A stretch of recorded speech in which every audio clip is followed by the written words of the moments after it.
Полициската станица за безбедност на патниот сообраќај од Тетово вчера спровела акциска контрола во рамките на која било констатирано дека 12 возила ја пречекориле дозволената брзина. 7 возачи возеле побрзо од 10 до 30 км на час, 4 над 30 км и 1 над 10 км на час.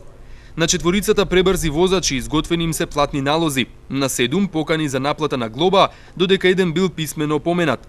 Зависно од пречекорувањето, глобата за овој вид прекршок се движи од 45 до 300 евра.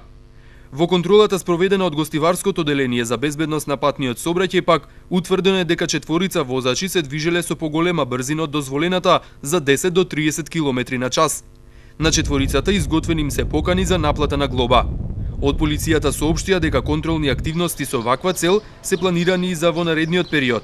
Неприлагодената брзина според условите на патот била најчеста причина за сообраќајни несреќи изминатите месеци од оваа година.